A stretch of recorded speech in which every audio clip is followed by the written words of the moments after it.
नमस्कार, आप देख रहे हैं देश का तेजी से बढ़ता हुआ एटीवी न्यूज चैनल। आज हम त्रिस्तरीय पंचायत चुनाव की प्रक्रिया के संबंध में चर्चा करने के लिए उपस्थित हुए हैं।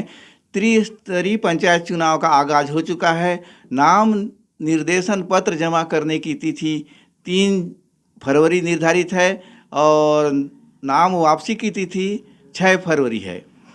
तो इस संबंध में आज हमारे जो अतिथि उपस्थित हुए हैं, जीवन दास मानिकपुरी जी, आपका हमारे एटीवी न्यूज़ चैनल में हार्दिक स्वागत है।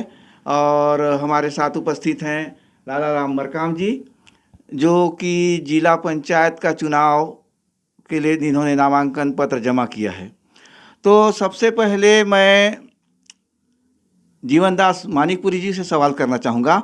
विगत 5 वर्षों में पंचायत प्रतिनिधियों का जो कार्यकाल था, चाहे वो जिला पंचायत का सदस्य रहा हो, जनपद सदस्य रहा हो, पंच रहा हो, सरपंच रहा हो, इन सभी का कार्यकाल कैसा रहा? उन्होंने क्षेत्र के विकास के लिए किस तरह के कार्य किए और क्या जनता विगत 5 वर्षों में जो जनप्रतिनिधि का जो कार्यकाल था, उनके कार्य थे, उससे संतुष्ट है या नहीं? अगर नहीं तो आप किस तरह के वर्तमान में किस तरह के प्रतिनिधियों का चुनाव करना चाहेंगे? सबसे पहले तो मैं एटीवी न्यूज़ में आपको नमस्कार करता हूं और इसी बीच में त्रिस्तरीय पंचायत चुनाव का जो एक बिगुल बज चुका है, इसमें जो है मैं एक भारतीय जनता पार्टी का महामंत्री होने के नाते पार्टी मुझे एक जिम्मेदार के रूप में स्थान दिया है, तो मैं चाहूँगा कि हमारे जिला पंचायत क्षेत्र विश्रामपुरी, बड़े राजपुर हमारा है क्षेत्र क्रमांक 4, और इस क्षेत्र से हमारे बीच में हमारी पार्टी एक प्रत्याशी बना के भेजी है यहाँ पर श्री लाला राम मरकाम जी को। मैं चाहूँगा कि हमारे कार्यकर्ता सब एक हो करके यहाँ के काम को अच्छे ढंग से करेंगे, और इसके पहले जो एक जिला पंचायत के रहे, जनपद पंचायत के रहे या ग्राम पंचायत के रहे, कहना चाहूँगा तो जनपद के सदस्य, जिला पंचायत के सदस्य और ग्राम पंचायत के सरपंच, ये सभी से जो काम होना था, जिस कार्य को देख कर के हमारे क्षेत्र में जो पब्लिक का जो एक रोटेशन बना, वो मन भर नहीं हुआ काम, इसलिए कि जो होना था ऐसा नहीं हो पाया। और मैं चाहूँगा कि हमारे अभी नया सरपंच, नया जनपद और जिला पंचायत क्षेत्र की हमारे इस बीच में अभी आएंगे, तो कार्य अच्छा से अच्छा होने का ज़्यादा ही अपेक्षा है। केंद्र शासन की कई सारी योजनाएं थी जो क्षेत्र के विकास के लिए लागू की गई, तो उन योजनाओं को किस रूप से यहाँ पे जनप्रतिनिधियों ने कार्य को अंजाम दिया? क्या क्षेत्र के लिए जो योजनाएं आई उस पर सही अमल नहीं हुआ? अगर सही अमल नहीं हुआ तो उस चीज़ के लिए आप लोगों ने आगे क्या किया जाए, या शासन से शिकायत की, या अन्य जो कार्य नहीं हुए, और अगर कार्य हुए तो जनप्रतिनिधियों का उसमें क्या योगदान रहा? इन सभी बातों को लेकर मैं आपसे आपकी प्रतिक्रिया जानना चाहूँगा। सर जी, मैं ये चाहूँगा कि इस बीच में हमारी सरकार नहीं थी, तो हमारे सरकार नहीं रहने के कारण हमारे जो है जनपद में भी नहीं रहे और जिला में भी नहीं रहे। तो अभी जो है हमारे वर्तमान में हमारे विधायक हैं, हमारे सांसद हैं। अब क्या है, काम जो है, काम का रूट जो है, विकास का कार्य जो है सही दिशा पर शुरू हुआ है। अब जो है धीरे धीरे ये अपना प्रगति पर चलता है और अच्छे से विकास होगा, ये मैं मानता हूँ। मैं बात करना चाहूँगा लालाराम मरकाम जी से। आपने अभी जिला पंचायत सदस्य हेतु नामांकन दाखिल किया है, तो आप क्या सोचकर इस जिला पंचायत सदस्य हेतु नामांकन दाखिल किए? आप क्षेत्र के विकास को किस प्राथमिकता से कार्यों को संपादित करेंगे और क्षेत्र का विकास में आपकी क्या प्राथमिकता रहेगी? क्या उद्देश्य को लेकर आप क्षेत्र में आए हैं? धन्यवाद जोशी भैया। ईटीवी में मेरा पहला आज इंटरव्यू के लिए आपको धन्यवाद देता हूं। भारतीय जनता पार्टी के द्वारा, शीर्ष नेतृत्व के द्वारा मुझे एक छोटा सा आम कार्यकर्ता को जिला पंचायत क्षेत्र क्रमांक 4 से प्रत्याशी घोषित की गई है।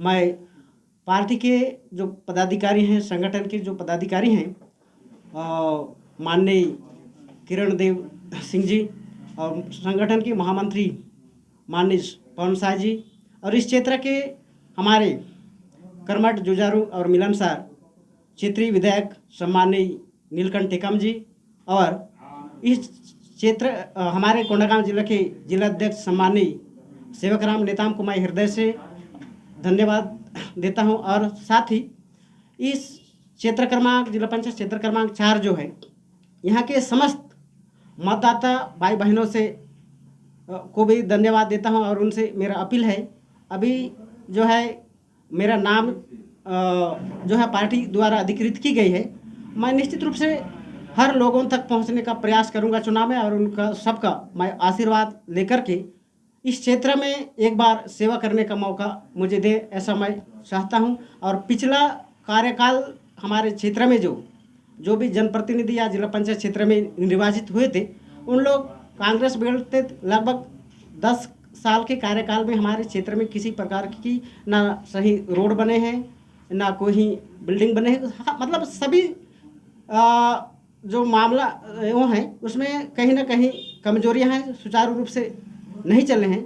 उन कमियों को मैं दूर करने का प्रयास करूंगा यदि इस क्षेत्र से मेरे को सेवा करने का मौका देंगे तो।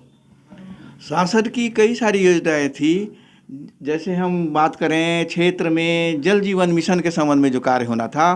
अगर हम क्षेत्र की बात करें, हमने कई क्षेत्रों में, कई ग्राम पंचायत में दौरा किया। जल जीवन मिशन का जो है मात्र दिखावा, कई गांवों में अभी तक पानी की, शुद्ध पेयजल की व्यवस्था नहीं है। लोगों को पानी के लिए आसपास भटकना पड़ता है, जबकि यह कार्य 2024 में पूर्ण रूप से पूर्ण हो जाना था, लेकिन अब तक कार्य पूर्ण नहीं हुआ।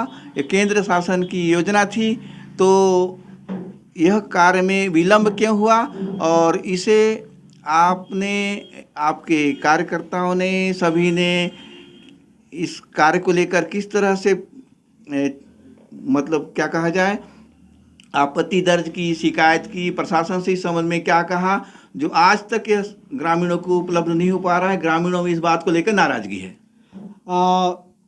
जल जीवन मिशन जो है हमारे केंद्र सरकार की योजना है।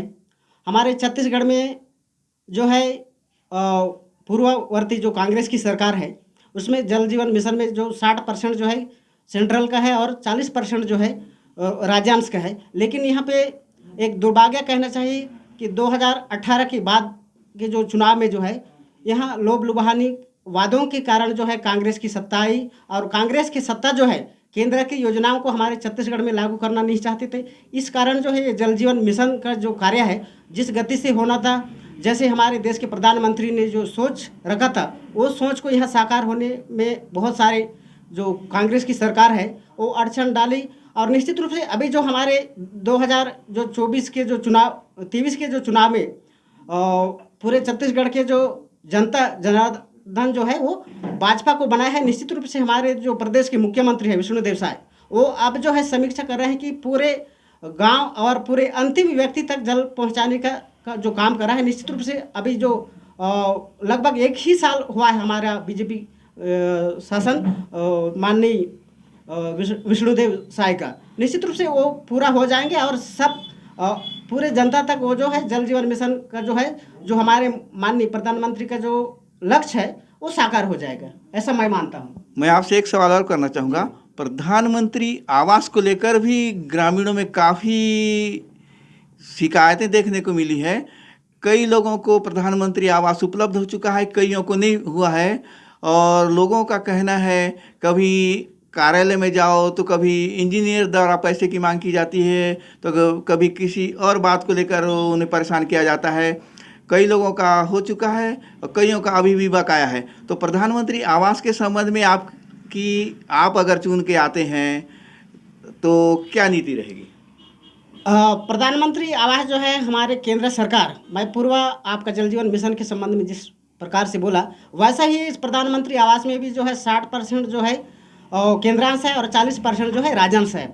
विगत भूपेश की जो सरकार थी यहाँ पे हमारे छत्तीसगढ़ में, वो जो है पूरे 18 लाख मकानों को ब्रेक कर देते, रोक रखे थे, है ना। जैसे ही हमारे भाजपा की सरकार बनी, माननीय विष्णुदेव शायद जो है सबसे पहले गरीबों को आवास देने का काम किया और पहला कैबिनेट में अपना साइन करके उसको पारित किए। उसके बाद जो है अभी लगातार जिनको आवास मिल रहे हैं, मैं हमारे गांव में भी बहुत सारे ऐसे आवास मिले हैं। उसके पहले भूपेश की कार्यकाल में किसी का सेंसन नहीं होता था, तो निश्चित रूप से सेंसन हो जाएंगे। और हमारे मुख्यमंत्री जो है स्पष्ट निर्देश किए हैं, यदि किसी प्रकार के भी हितग्राही से 1 रुपये भी यदि कोई लेते हैं उनके ऊपर कार्रवाई होगा। तो निश्चित रूप से हमारा सरकार जो है इस प्रकार के भ्रष्टाचार को रोकने की एक कदम आगे है। और मान लो इस क्षेत्र से मेरे को जिला पंचायत में निर्वाचित करते हैं, सेवा करने का मौका देंगे, तो निश्चित रूप से जिनका आवास अपूर्ण है या नहीं बन पा रहा है उन तक पहुंचने में और उनका आवास पूर्ण करने में मेरा भरपूर सहयोग रहेगा।